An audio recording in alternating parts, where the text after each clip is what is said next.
आज भी देश के प्रधानमंत्री को कहना पड़ता है कि भाई दलितों को मत मारना, मारना तो मुझे मारिए। अगर इस देश में दलित सुरक्षित होते तो प्रधानमंत्री को ये स्टेटमेंट देना नहीं पड़ता है। आज भी इस देश के अंदर दलितों की जो हालत है वो वही हालत है जो देश की आज़ादी से पहले हालत थी।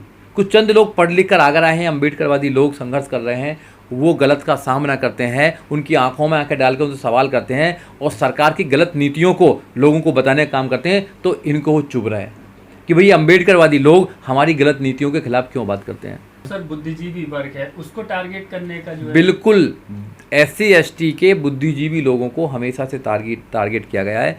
जो लोग समाज की आवाज़ हैं, जो लोग अपने लोगों की आवाज़ है, संविधान की आवाज़ है, समता मैत्री भाईचारे को इस देश को बनाना चाहते हैं, रूल ऑफ लॉ पर इस देश को चलाना चाहते हैं, संविधान की बात करते हैं, वो इन लोगों को, मनुवादी लोगों को अच्छे नहीं लगते हैं। ये लोग गैर बराबरी की बात करते हैं, ये लोग, इनको मानवता नहीं है, ये तो अपने अपने लोगों से देश को लुटवाने का काम करते हैं पहले भी। और इनको लगता है कि ये आदमी योग्य है तो उसका अंगूठा कटवा देते हैं, पहले भी कटवा देते थे।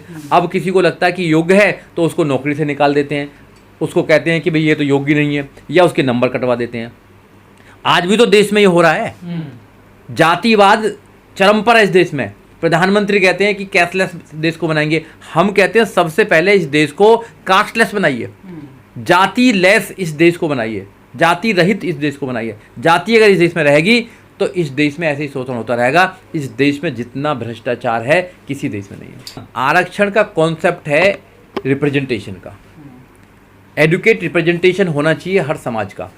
जो समाज 3000 साल से पिछड़ा हुआ है, आर्थिक रूप से पिछड़ा हुआ है, सामाजिक रूप से पिछड़ा हुआ है, शैक्षिक रूप से पिछड़ा हुआ है, देश के निर्माता हैं, जो देश के फादर ऑफ कॉन्स्टिट्यूशन है, बाबा साहब डॉक्टर अम्बेडकर, कॉन्स्टिट्यूशन असेंबली में डिबेट्स हुई कि किन लोगों को रिजर्वेशन मिलना चाहिए। एक शेड्यूल बनाया गया जिसमें 1200 से ज़्यादा जातियों को एक शेड्यूल में रखा गया और उनको एक रिजर्वेशन की पॉलिसी बनाई गई कि 22% रिजर्वेशन दिया जाएगा, 15% SC को और 7% ST को, और 27% मंडल कमीशन लागू करने के बाद में OBC को दिया। टोटल 59% पर कैप लगा दी गई कि 59% दिया जाएगा, बाकी जनरल को दिया जाएगा। ये उनकी स्थिति में सुधार करने के लिए और उनको रिप्रेजेंट करने के लिए था। ये कोई गरीबी हटाओ आंदोलन नहीं है, ये रिप्रेजेंटेशन का मामला है।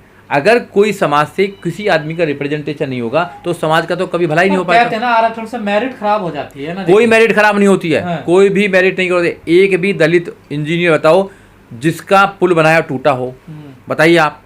दलित देश का निर्माण करते हैं, दलित इस देश में सड़क से लेकर संसद तक का निर्माण करते हैं।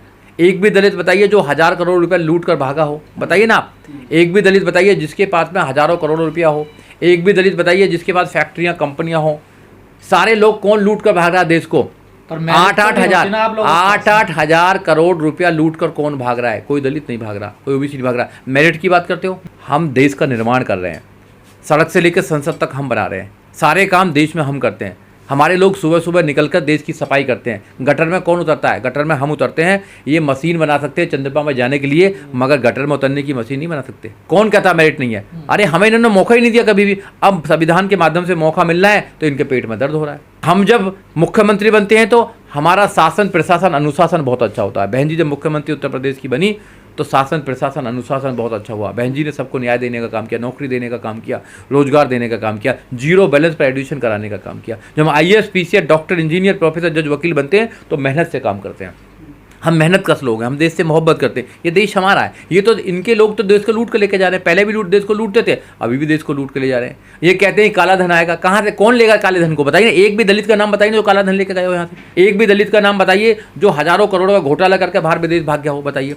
नीरव मोदी कौन है? विजय माल्या कौन है? कौन है ये लोग? बताइए ना। जो हजारों करोड़ों रुपया का घोटाला करके ले गए, बैंकों को लूट कर ले गए, वो कौन लोग हैं? के पक्ष में सरकार दिखाई नहीं दे रही है, तो ऐसे में तो इस फैसले का कोई औचित्य नहीं रह जाता। देखो, सबसे पहले तो जातीय जनगणना क्यों नहीं कराना चाहते? क्योंकि पता लग जाएगा। मानव काशीराम साहब ने कहा था कि वोट हमारा, राज तुम्हारा नहीं चलेगा, नहीं चलेगा। जिसकी जितनी संख्या भारी उतनी उसकी हिस्सेदारी। अब अगर जातीय जनगणना हो जाएगी तो पता लग जाएगा ना कि ये कितने लोग हैं। पर SC ST के तो तैयार है ना कराने के लिए। नहीं, हम तो तैयार है ना, मगर ये नहीं कराना चाहते। सरकार बैठी हुई नहीं कराना चाहती। उनका जो एक खोखलापन है वो दिखाई दे जाएगा। वो तो है ही नहीं जरा सी। तो रिजर्वेशन की मांग और ज़्यादा होगी। पर जिसकी जितनी संख्या भारी उतनी उसकी हिस्सेदारी होनी चाहिए, नहीं होनी चाहिए। देश की संपदा में, देश के खनिज पदार्थों में, देश में जो पैसा आ रहा है उसमें सबकी भागीदारी होनी चाहिए, नहीं होनी चाहिए। अगर एक वर्ग के, एक प्रकार के लोग ही अगर देश की संपदा को लूटने लगेंगे, संपदा पर अधिकार हो जाएगा, तो फिर भैया और लोग कहाँ जाएंगे इस देश में? ये देश सबका है ना, भारत सबका है। जब देश आज़ाद हुआ तो सबने लड़ाई लड़ी थी देश की। जब देश का संविधान बनाया तो बाबा साहब डॉक्टर अम्बेडकर ने देश का संविधान बनाया, वो संविधान से देश चल रहा है। सर जब फंडामेंटल राइट सबके लिए है तो सबका उसमें योगदान होना चाहिए और सबका उसके लिए हिस्सा वो होना कहते चाहिए। हैं हमने मेहनत से किया ना, जो कुछ किया है। क्या मेहनत किया था, हाँ। क्या मेहनत किया। देश जब आज़ाद हुआ था तो गुलाम तो पहले सभी थे। इस देश में जितने भी लोग रहते थे सब गुलाम थे।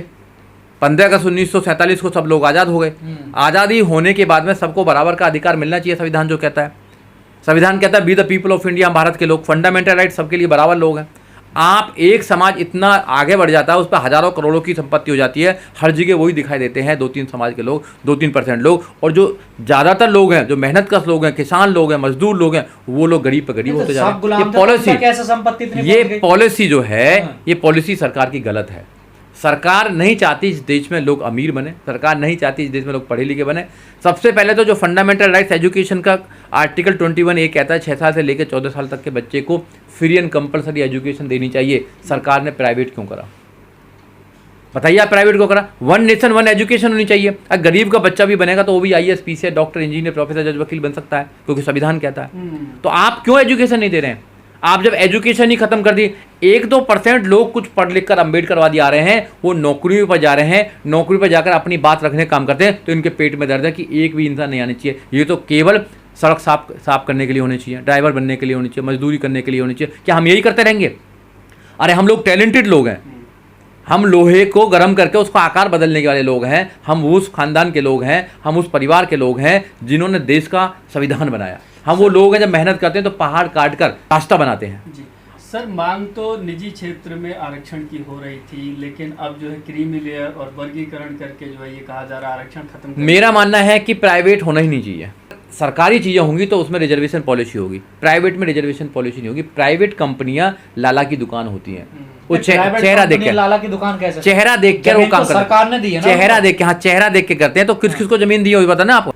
आप जितने भी मीडिया हाउस, जो बैंकों का जितने भी मीडिया हाउस में देखो कि रेशियो लगा लो कौन कौन सी जाति के लोग हैं, बताइए। एक ही जाति के लोगों पर कब्जा है। और जितने भी प्राइवेट सेक्टर है, प्राइवेट सेक्टर में जमीन देती है, जमीन जो सरकार देती है तो अपने अपने लोगों को देती है, वो नहीं देती है, उसमें रिजर्वेशन होना चाहिए ना। तो देश का पैसा है ना। अरे भाई देश का पैसा है तो भैया देना चाहिए ना। दलितों को भी आप बनाइए उद्योगपति। क्यों नहीं बनाना चाहते दलितों को उद्योगपति, आप क्यों नहीं बनाना चाहते बताएं।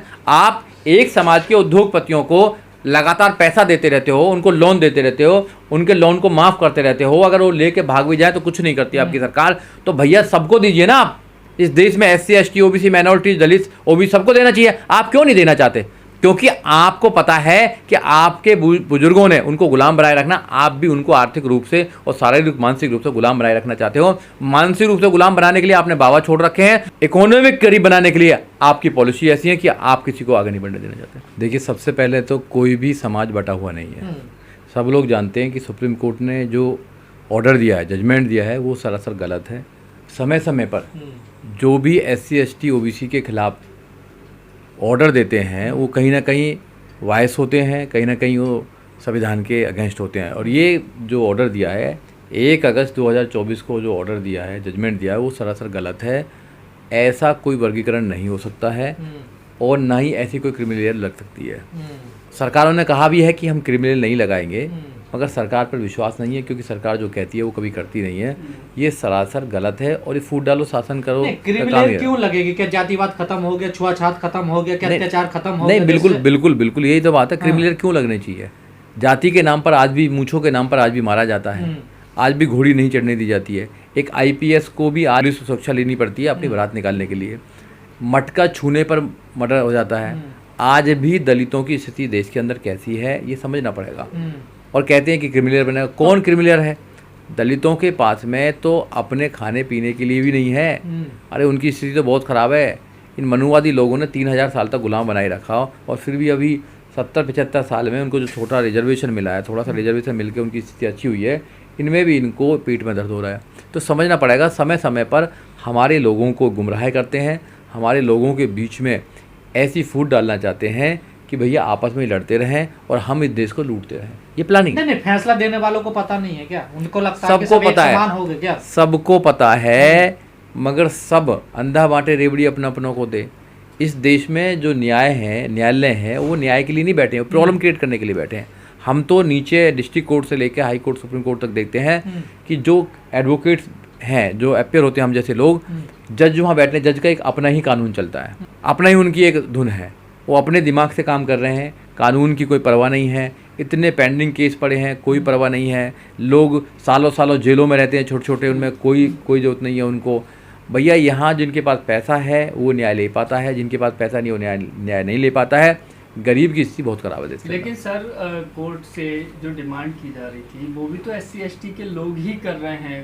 कोर्ट जो है स्वतः तो इस पर मामले पर फैसला देखिए, आपको पता है कि हर जगह ऐसे लोग होते हैं जो RSS और BJP के हाथ में खेलते हैं।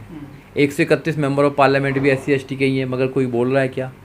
जो सरकारों के साथ में अपने बिजनेस चला रहे हैं, अपने धंधे चला रहे हैं, उनकी गुलामी कर रहे हैं, उनकी दरी बिछा रहे हैं, उनकी पार्टियों में झंडे बिछा रहे हैं, वो लोग आपकी बात क्यों रखेंगे?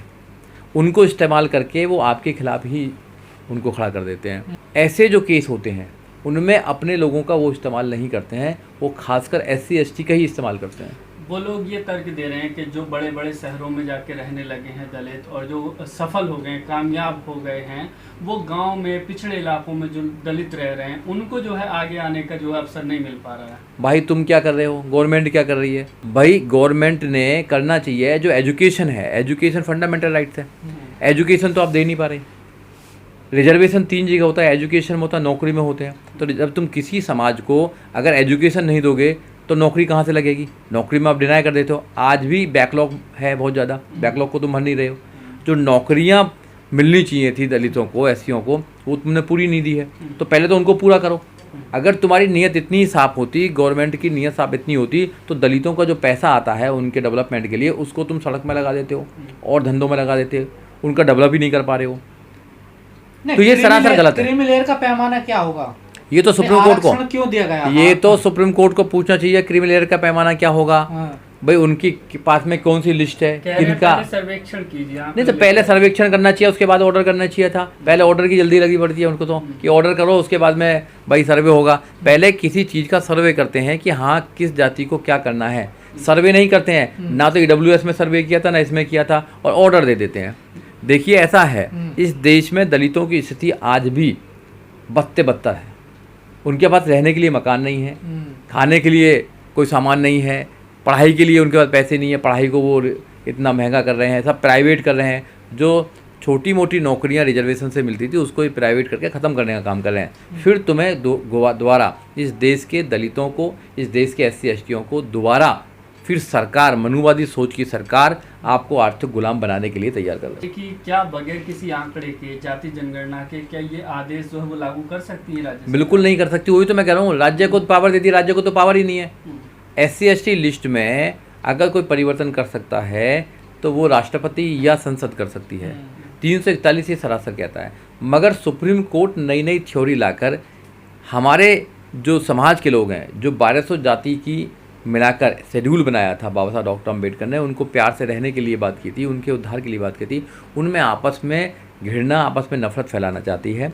सुप्रीम कोर्ट स्यूमोटो नहीं लेती अगर किसी के घर को तोड़ा जाता है, अत्याचार होता है, जातियों पर हजारों सालों से अत्याचार हो, उनकी बात नहीं करेगा। अब 75 साल से छोटा सा रिजर्वेशन अगर मिल रहा है तो इनके पेट में दर्द हो रहा है। समझना चाहिए कि जिनके पूर्वजों का 3000 साल तक 100% रिजर्वेशन था, एजुकेशन में, व्यापार में, हर संपत्ति में, उनका कभी कोई बात नहीं करेगा इस देश के अंदर। और आज भी देश के 10% लोगों पर देश की 90% संपदा है, और 90% लोगों पर 10% संपदा है। आज भी देश के प्रधानमंत्री को कहना पड़ता है कि देश के 80 करोड़ लोगों को 5 किलो अनाज देते हैं।